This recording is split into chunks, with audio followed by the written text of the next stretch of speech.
ਅਜਨਾਲਾ ਸ਼ਹਿਰ ਦੇ ਖੂਹ ਚੋਂ ਮਨੁੱਖੀ ਪਿੰਜਰ ਮਿਲੇ ਸੀਗੇ। ਤੁਹਾਨੂੰ ਸਭ ਕੀ ਪਤਾ ਲੱਗ ਗਿਆ ਕਿ ਉਹ ਪਿੰਜਰ ਕਿਹਦੇ ਨੇ? ਐਕਚੁਅਲੀ ਇਹ ਨਾ ਜੀ, ਦੇਖਿਆ ਜਾਵੇ ਤਾਂ ਇਹ ਬੜਾ ਇੱਕ ਗੰਭੀਰ ਸਬਜੈਕਟ ਹੈ। ਜੀ।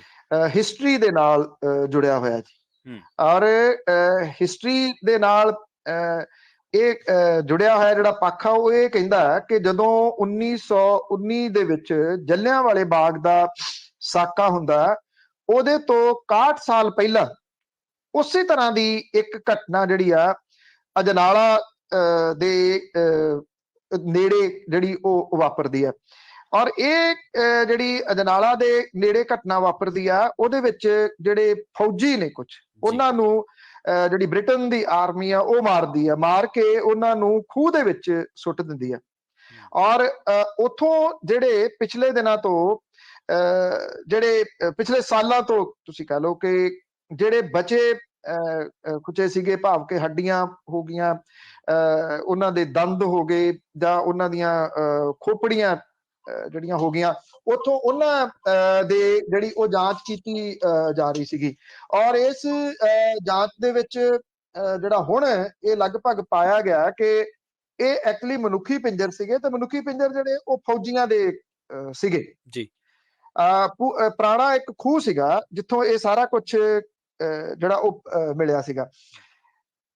ਪੰਜਾਬ ਯੂਨੀਵਰਸਿਟੀ ਦੇ ਫੋਰੈਂਸਿਕ ਡਿਪਾਰਟਮੈਂਟ ਦੇ ਜਿਹੜੇ ਡਾਕਟਰ ਜਗਮਿੰਦਰ ਸਿੰਘ ਸਹਿਰਾਵਤ ਦੇ ਵੱਲੋਂ centre for cellular and molecular biology ਜਿਹੜੀ ਆ, ਤੇ ਬਨਾਰਸ ਹਿੰਦੂ ਯੂਨੀਵਰਸਿਟੀ ਦੇ ਨਾਲ ਮਿਲ ਕੇ ਇਹ ਖੋਜ ਦੇ ਵਿੱਚ ਜਿਹੜੀ ਪੁਸ਼ਟੀ ਹੋ ਚੁੱਕੀ ਹੋਈ ਆ ਕਿ ਇਹ ਜਿਹੜੇ ਪਿੰਜਰ ਸੀਗੇ ਇਹ ਫੌਜੀਆਂ ਦੇ ਸੀਗੇ।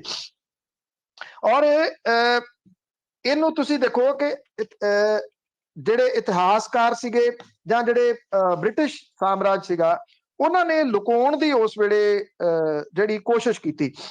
ਇਹ ਜਿਹੜੇ ਲੋਕ ਸੀਗੇ ਗੰਗਾ ਘਾਟੀ ਖੇਤਰ ਦੇ ਰਹਿਣ ਵਾਲੇ ਸੀਗੇ। ਜਿਹੜਾ ਖੂਹ ਹੈ ਨਾ ਜੀ, ਇਹਨੂੰ ਕਾਲਿਆਂ ਵਾਲੀ ਖੂਹ ਕਹਿੰਦੇ ਆ, ਜਿੱਥੋਂ ਇਹ ਪਿੰਜਰ ਮਿਲੇ ਸੀਗੇ। ਔਰ ਜਿਵੇਂ ਜਿਹੜਾ ਜਲਿਆਂਵਾਲਾ ਬਾਗ ਹੈ, ਐਕਚੁਅਲੀ ਪ੍ਰਵੀਨ ਉਹਦਾ ਨਾਮ ਜਾਲੀਆਂ ਵਾਲਾ ਬਾਗ ਸੀਗਾ। ਜਾਲੀ ਲੱਗੀ ਹੁੰਦੀ ਸੀ ਕਿਸੇ ਟਾਈਮ ਜਿਹੜੀ ਉਹਦੀ, ਉਹ ਜਾਲੀ ਤੋਂ ਜਲਿਆਂ ਵਾਲਾ ਬਾਗ ਹੌਲੀ ਹੌਲੀ ਜਿਹੜਾ ਕਨਵਰਟ ਹੁੰਦਾ ਉਹ ਬਣ ਗਿਆ। ਐਕਚੁਅਲੀ ਉਹ ਜਾਲੀਆਂ ਵਾਲਾ ਬਾਗ ਸੀ।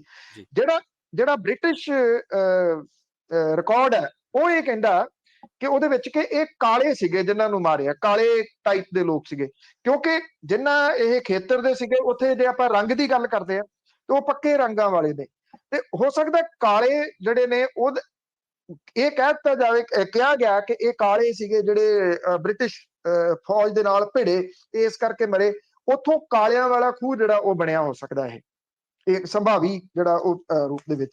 ਹੁਣ ਜਦੋਂ ਜਿਹੜੇ ਇਤਿਹਾਸਕਾਰ ਨੇ ਉਹਨਾਂ ਨੇ ਮੰਨਿਆ ਕਿ ਪਿੰਜਰ ਭਾਰਤ ਪਾਕਿਸਤਾਨ ਦੀ ਵੰਡ ਦੇ ਦੌਰਾਨ ਹੋਏ ਦੰਗਿਆਂ ਦੇ ਵਿੱਚ ਮਾਰੇ ਗਏ ਲੋਕਾਂ ਦੇ ਨੇ, ਪਰ ਵੱਖ-ਵੱਖ ਸਰੋਤ ਜਿਹੜੇ ਨੇ ਉਹਨਾਂ ਨੇ ਇਹ ਕਿਹਾ ਨਹੀਂ, ਇਹ ਵੰਡ ਦੇ ਦੌਰਾਨ ਮਾਰੇ ਗਏ ਲੋਕਾਂ ਦੇ ਪਿੰਜਰ ਨਹੀਂ ਗਏ, ਬਲਕਿ 1857 ਦੇ ਵਿੱਚ ਆਜ਼ਾਦੀ ਦੀ ਜੰਗ ਦੇ ਵਿੱਚ ਵਿਦਰੋਹ ਦੇ ਦੌਰਾਨ ਅੰਗਰੇਜ਼ ਜਿਹੜੀ ਆਰਮੀ ਸੀ ਉਹਨੇ ਇਹਨਾਂ ਨੂੰ ਮਾਰਿਆ ਸੀਗਾ। ਔਰ ਇਹ ਪਤਾ ਲੱਗਾ ਕਿ 26ਵੀਂ ਨੇਟਿਵ ਬੰਗਾਲ ਇਨਫੈਂਟਰੀ ਬਟਾਲੀਅਨ ਦੇ ਵਿੱਚ ਬੰਗਾਲ, ਉੜੀਸਾ, ਬਿਹਾਰ ਤੇ ਉੱਤਰ ਪ੍ਰਦੇਸ਼ ਦੇ ਪੂਰਬੀ ਹਿੱਸੇ ਦੇ ਲੋਕ ਇਹ ਸ਼ਾਮਲ ਸੀਗੇ। ਬਨਾਰਸ ਹਿੰਦੂ ਯੂਨੀਵਰਸਿਟੀ ਦੇ ਜਿਹੜੇ ਵਿਭਾਗ ਤੋਂ ਗਿਆਨੇਸ਼ਵਰ ਚੌਬੇ ਨੇ ਉਹ ਇਹ ਗੱਲ ਕਹਿੰਦੇ ਆ ਕਿ ਇਹ ਜਿਹੜੇ ਹੁਣ ਨਤੀਜੇ ਆਏ ਨੇ ਭਾਰਤ ਦੇ ਪਹਿਲੇ ਸੁਤੰਤਰਤਾ ਸੰਗਰਾਮ ਦੇ ਅਣਗੌਲੇ ਨਾਇਕਾਂ ਦੇ ਇਤਿਹਾਸ ਦੇ ਵਿੱਚ ਇਹ ਅਹਿਮ ਅਧਿਆਏ ਜਿਹੜਾ ਉਹ ਜੋੜਨਗੇ। ਔਰ ਉਹ ਇਹ ਵੀ ਕਹਿੰਦੇ ਨੇ ਕਿ ਜਿਹੜਾ ਬ੍ਰਿਟਨ ਹੈ ਉਹ ਇਹਦੀ ਮੁਆਫੀ ਮੰਗੇ। ਔਰ ਸਵਾਲ ਇਹਦੇ ਵਿੱਚ ਨਾ ਜੀ ਨਾਲ ਆ ਕੇ ਇਹ ਜੁੜ ਜਾਂਦਾ ਕਿ ਅਸੀਂ ਅੱਜ ਇੰਨੇ ਸਮੇਂ ਤੋਂ ਬਾਅਦ ਇਹ ਕੁਝ ਲੱਭ ਰਹੇ ਆ, ਇਹ ਸਾਡੇ ਵਾਕਿਆ ਹੀ ਅਣਗੌਲੇ ਸ਼ਹੀਦ ਨੇ। ਅਸੀਂ ਤਾਂ ਅੱਜ ਤੱਕ ਇਹ ਨਹੀਂ ਲੱਭ ਸਕੇ ਕਿ ਜਲਿਆਂਵਾਲੇ ਬਾਗ ਦੇ ਵਿੱਚ ਕਿੰਨੇ ਲੋਕ ਸ਼ਹੀਦ ਹੋਏ ਸੀ ਤੇ ਉਹਨਾਂ ਦੇ ਕੀ ਨਾਮ ਸੀਗੇ, ਕਿਉਂਕਿ ਸਾਡੇ ਕੋਲ ਕੁਝ ਜਿਹੜੇ ਨਾਮ ਨੇ ਉਹ ਆਉਂਦੇ ਨੇ, ਪੂਰੇ ਅਜੇ ਤੱਕ ਗਿਣਤੀ ਨਹੀਂ ਹੋ ਸਕੀ ਕਿ ਉੱਥੇ ਕਿੰਨੇ ਲੋਕ ਸੀਗੇ। ਜਦੋਂ ਪਿਛਲੇ ਕੁਝ ਸਾਲ, 1.5 ਸਾਲ ਪਹਿਲਾਂ, ਉਦੋਂ ਦੀ ਪੰਜਾਬ ਸਰਕਾਰ ਨੇ ਇਹ ਕਿਹਾ ਸੀਗਾ ਕਿ ਅਸੀਂ ਜਲਿਆਂਵਾਲੇ ਬਾਗ ਦੇ ਜਿਹੜੇ ਸ਼ਹੀਦ ਹੋਏ ਨੇ ਉਹਨਾਂ ਪਰਿਵਾਰਾਂ ਨੂੰ ਇਹ ਗੱਲ ਕਹਿੰਦੇ ਆ ਕਿ ਤੁਸੀਂ ਸਾਹਮਣੇ ਆਓ ਤੇ ਆਪਣੀ ਡਿਟੇਲ ਦਿਓ। ਜੀ ਉਹ ਮਹਿਜ਼ ਕਾਗਜ਼ਾਂ ਤੱਕ ਰਹਿ ਗਈ। ਮੈਂ ਉਦੋਂ ਵੀ ਇਹ ਸੁਝਾਅ ਦਿੱਤਾ ਸੀਗਾ ਕਿ ਤੁਸੀਂ ਇੱਥੇ ਹੀ ਕਿਉਂ, ਪਾਕਿਸਤਾਨ ਦੀਆਂ ਅਖਬਾਰਾਂ ਦੇ ਵਿੱਚ ਜਾਂ ਉੱਥੇ ਵੀ ਕਿਸੇ ਤਰੀਕੇ ਨਾਲ ਇਹ ਸੁਨੇਹਾ ਪਹੁੰਚਾਓ ਕਿ ਜੇ ਤੁਹਾਡੇ ਕੋਈ ਜਿਹੜਾ ਜਲਿਆਂਵਾਲੇ ਬਾਗ ਦੇ ਵਿੱਚ ਸ਼ਹੀਦ ਹੋਇਆ ਤੇ ਉਹਦੀ ਜਾਣਕਾਰੀ ਦਿਓ। ਉਹ ਤਾਂ ਅਣਵੰਡੇ ਮੁਲਕ ਦੇ ਜੀ ਸਾਕੇ ਬਿਲਕੁਲ ਸੀ ਨਾ। ਬਿਲਕੁਲ ਤੋ ਇਸ ਕਰਕੇ ਜੇ ਉੱਥੋਂ ਲੱਭੇ ਜਾ ਸਕਦੇ ਆ, ਇਹ ਨਹੀਂ ਗਾ ਕਿ ਲੱਭੇ ਨਹੀਂ ਜਾ ਸਕਦੇ, ਪਰ ਉਹਦੇ ਵਾਸਤੇ ਤੁਹਾਨੂੰ ਤਰੱਦਦ ਕਰਨਾ ਪਊ।